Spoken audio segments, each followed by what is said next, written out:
Hi everyone, it's Kevin on my YouTube channel. Welcome back to another video on my channel. On today's video, I will be previewing our round 24 clash against.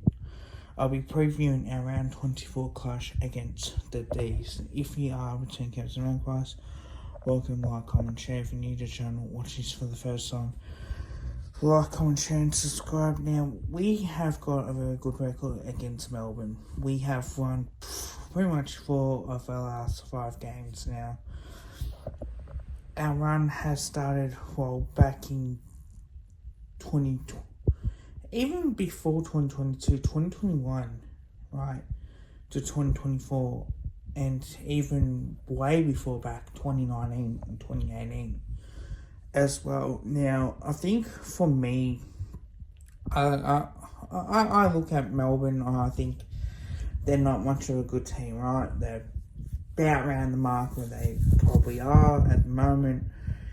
And, you know, they haven't been playing that great football. But when I look back on the last game in 2017,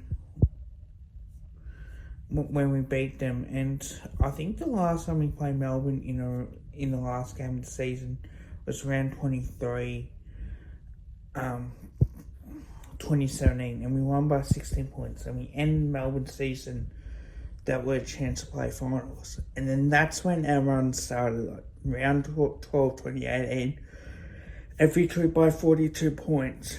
Then you have a look at 2019, round 12, 41 points. Round 21, 2019, won by 17 points.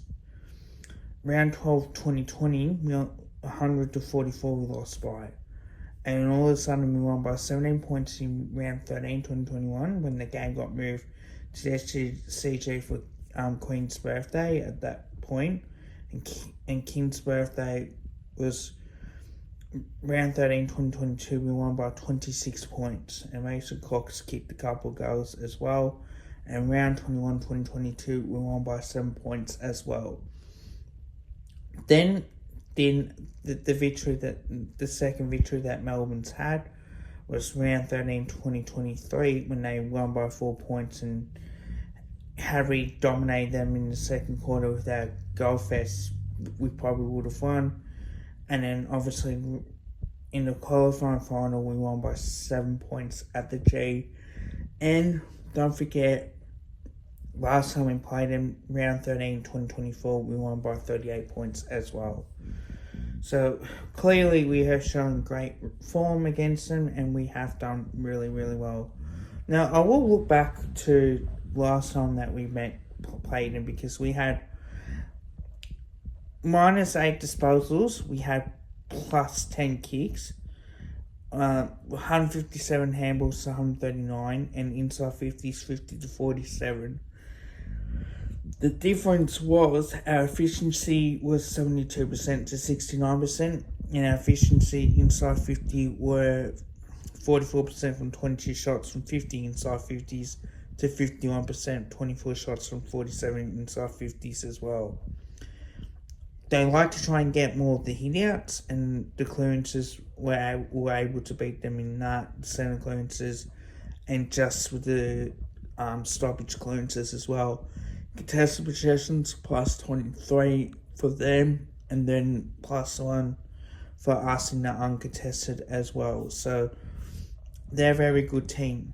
One thing they like to do, they're very much of a contested team. They like to kick mark type of game style with main lever there, and they like to try and set up behind the ball, and they like it nice and slow. They want to be slower. They don't want to go quicker. The only time they will go quicker is the way that they can play as well. Like, they can move the ball on quickly as well. And with their forward line, they don't have much of a forward line with Bailey Fridge, Cosy Pickett, these sort of guys as well. So I think it will be interesting to see what we do with that. But we must target a few of their players as well, and really make sense. Just target the way that they played as well. We know Jake Melsham can kick a few goals as well, and really dominate it. So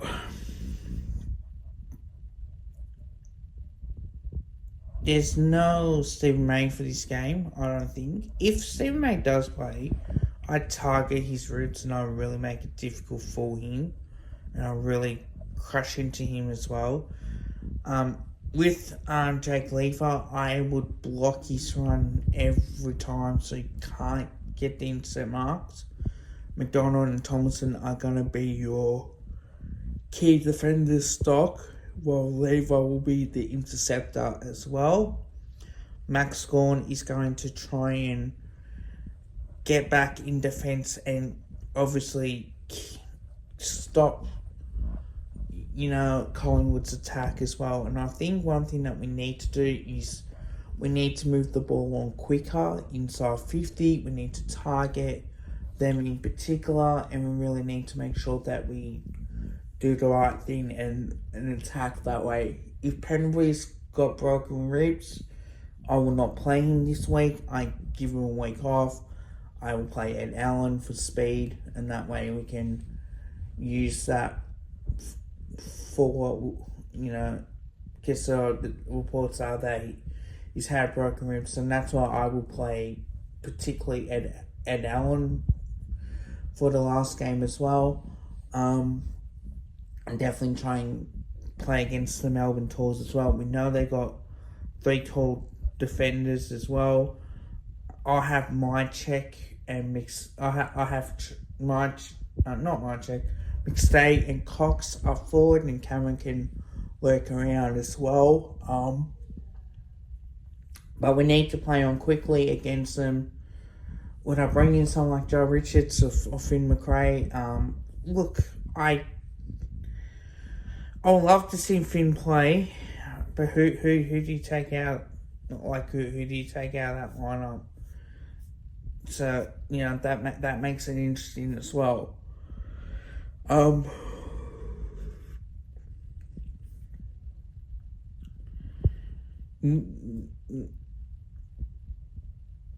players I potentially take out, I definitely keep Cox. I would have Richards. I would think for maybe the Lipinski and Harry DiMattima for because I believe we might need maybe to take out Frampton, because I don't think they got much of a tall forward line, Melbourne. They got Fritsch and Petty, and that's about it. Van Warren. So you got Dartmoor and Howe. I think those two are the main ones. I would not play Billy Frampton this week. Look, if we play him, it doesn't matter. I definitely would keep Will Parker in. I definitely would. But I just think as well,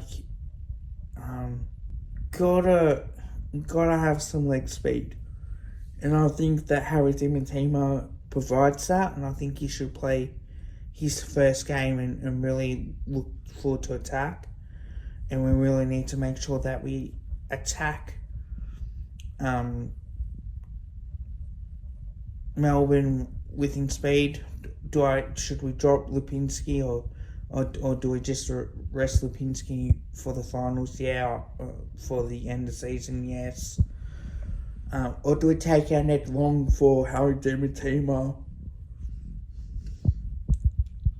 or Richards? What we decide to do. So, yeah, I think it should be interesting indeed as well. What we must do. One thing I will say as well is that, well, there's no Jordan De Goey. I think that has hurt us as well, but I do think that with Bartel in it, it definitely does help. I know he's not the quickest, and as much as he probably should not be playing in this team, and you think, should Lipper play or should we get rid of him? I would play Ed Allen for sure for Bartel. Don't get me wrong, and I think you might keep Lipinski, and then I think you need Bowie in for sure. But Ned Long might be a chance for Di Matteo maybe, and then for you can get some speed as well. So that might be the only way that you go about it as well. So it should be interesting indeed. Particularly the way that these teams in. How do we stop Melbourne? Is clear for me. Play on quickly, get fast ball movement in, and don't let them score.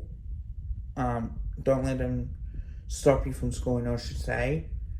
Also, the fact is, let's just target Gorn. So Cox and Cameron going down the ruck, targeting, give him a bit of bump, get physical with him. Because he doesn't like the physical side of things as well. But I do think that could be an opportunity for us to really play as well. We know May's out for the season, so it won't matter too much as well. But definitely we'll see what will come out of it. But this could be a massive chance. There's no Petrarca, so that's going to hurt. And in that way we can try and really look forward to attack Melbourne as well. And obviously, let's just put the foot down on the accelerator and really try and get them on the counter-attack as well. So, stopping stopping the opposition from getting momentum on the scoreboard. Now, I think that's number one for me. I think for me is how we stopped it, that they kick a goal, we respond back. Let's just try and get the next goal. Let's just try and bang a couple more, slow them down, get the uncontested possessions going, and therefore we can try to attack as much as we possibly can. And then that way we can try and look forward to attack Melbourne when we can and just really put the foot down on the accelerator and really burst out as well, as much as we possibly can. Obviously, for me, is don't play too safe too early, especially at this out rate. If it's like 5 minutes to go, we're 20 points in front, don't play safe. Kick 1 or 2 goals when 5 minutes remaining, and you should have the game there.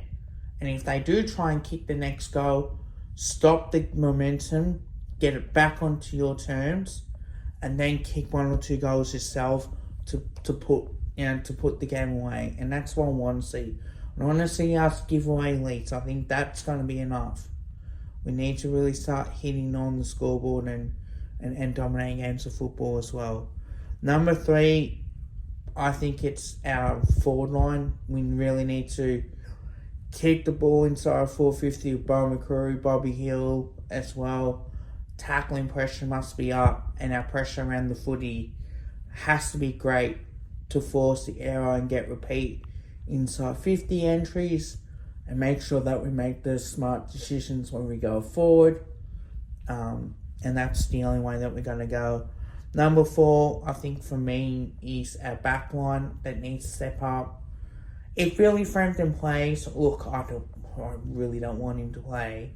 But if he does, I think we need to get a couple plays back, hold Melbourne up so they can't play on quickly, and therefore we can try and take the instant marks to Darcy Cameron, Darcy Moore, and really try and look to push on the counter-attack quickly and make. We got to take the instant marks to Darcy Cameron, Darcy Moore, and then we have to switch on the outside to Quainer, Noble, or Will Parker, and therefore we need to attack Melbourne on the counter-attack and really look to get them with our leg speed as well, and make sure that we can score on top of it, and it's the only way we're going to do it. And number 5, I think for me, is our midfield. We need to win the ball out of the middle.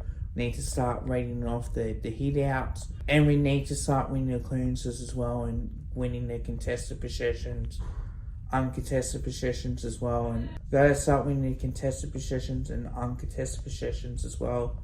And let's take a lot of marks. Let's reduce Melbourne to under 100 to about 90 or 80, and that way that they can't set up slow behind the ball and make us kick long down the line. If we do need to kick long down the line, I get McStay up, put a little bit of a block on to take those marks, and then you can wheel and go inside 50 and hit an uncontested mark inside 50 as well. And we need to go back and take our opportunities in front to go as well, and then that way we can try and score on the overlap as well.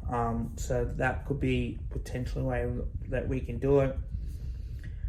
Now let's have a look at the stats, shall we? Because this is the most probably important part of it. Now when I look at the stats, the power ratings for Melbourne, so for the best 22 is 4,599, but predicted 22 is 3,938. So that's probably what games of experience for us. Our best 22 is 4,532, predicted 4,334. So they're 8th on the ranking for that, and we are 11. So that's probably the only way for that's going to happen. The average points is Melbourne don't score as much, so 78.5 compared to 85.8. So let's just try and get past 85 and reduce Melbourne to keep them under 86 points or under. So that's what they'll try and do. The average points against is 77.7 compared to us is 85.7 as well. We really need to start, obviously, make Melbourne test their fitness early on, and make sure that they can't run out games, and therefore, like, when you play on quickly, it's going to make it hard for Gordon to get back and take intercept marks. It's going to be hard for Lever. You know, these sort of options as well. We've got to lower ice when we go forward. It's the only way how we're going to try and beat them as well. Average age for this profile, us is 25, Melbourne are 24. Games 94 to 92, so they've got that. Average height is 190 centimetres to 188 as well. Disposals, they lead the disposals, averages 348 to 340. Kicks 214, kicks to 202. So I like to get a lot more of that. Handballs is +4 for our favour, 138 to 134, and inside 50s is basically 50 to 49. So we like to reduce the opposition. Melbourne don't like to get a lot of the footy as well. Disposal efficiency 71% to 70 as well. Our efficiency inside 50 is pretty low for Melbourne, so we need to keep that in mind. 46% from 23 shots from 49 inside 50s to us. 52%, 26 shots from 50 inside 50s as well. We really need to start dominating that particularly start. Make sure that we get good looks going forward, and we go back and we take our opportunities when we need to. As well, free kicks us 19 to 16. Well, that doesn't mean much as well. Stoppage averages, so the average hitouts for us is 42 to 37. Clearances 38 to 34. So that's where we can get them in a clearance department. Centre clearances we're averaging 12 to 11. So if we can get more centre clearances as well, that's definitely going to break the game open. And stoppage clearances 25 to 23 as well. So that's pretty good. Contested possessions, they are averaging 132 to us 131. Uncontested 209 to 197. So they like to get a bit more uncontested game style going. where they can take a lot of uncontested marks and as well. So we really need to make that as a contested possession base, and therefore we need to turn our game to, okay, well, when we go forward and we hit up the options, we need to have uncontested possessions inside 50, and therefore we can pick holes in the Melbourne defence, and that way we can take a mark inside 50, go back and have a shot as well. That's probably the reason why that I look at for that. Turnovers, 68, 64. So they turn the footy over more than what we do. Intercepts, 70 to 66, and that's why they've got Matt Scorn in there, who can push back in defence and take intercept marks. Lever, May when he's up and about too, he can definitely do that. So we really need to target Gorn and Lever and really fairly put your knees up in the contest to take marks. If we can't mark it, bring the ball to ground as well. Now, the marks department really pisses me off the most because they are averaging 94 to us 80. We really need to get that to about 90 marks. And we need to restrict them to definitely well under 100, maybe about 85, I think would be better. Marks inside 50, 11 apiece, and contested marks 10 to 9 as well. The tackles, 65 to 59, tackles in the 450, 11 apiece. 4 bounces apiece, and then 47 to 44 1%ers, and obviously 72 to 68 in the interchanges as well. So Collingwood by 60 points, 65 points, I think. We should be looking forward to attack Melbourne when they can. Definitely that's the way that we need to do it. I'm not going to do any predictions until the team comes out, and I'll definitely do a reaction as well. Now, for us, a win, and we'll jump up to 9th. But if the only way that we'll drop to 10th is realistically if Freo beat Port Adelaide, in which it doesn't really matter too much. Even if Port win, we'll still be 9th. But a draw will seed Port on 62, so that they might have to get a home. They'll probably play the Giants or wherever it is. So whether if it's going to be at the Adelaide Oval or not, and then I think St Kilda will have to rely on results going their way as well for Carlton. So if Carlton lose and Freo win, they're out of the 8. And particularly now, they'll be 9th on percentage, and will be 10th on percentage as well. So we're game out now, but we win and win well. That can definitely give us a bit of percentage boost as well. Now, the changes, if any changes you make, I think Ed Allen will probably come in for Pendlebury. I think we might need to rest Pendles as well. I think we might need to bring in Harry Dimitima, whether if it's for Frampton or whether if it's for Bartel.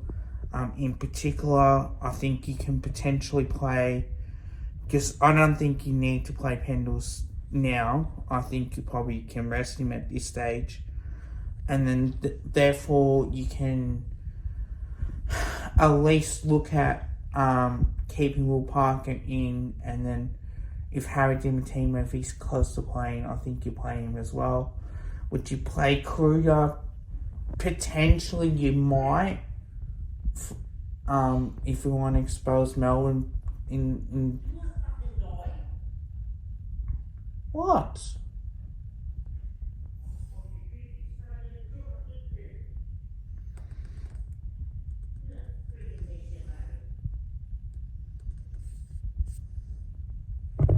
So if we want, we could bring potential Kruger in for maybe Lockie Schultz, potentially, or maybe not him, or we might, or for Frampton, either way, that could be a matchup and play Kruger in defence. But I will react to the team and do every year on that as well. But I just want us to go out there and just play with the freedom. Play like we got nothing to lose here.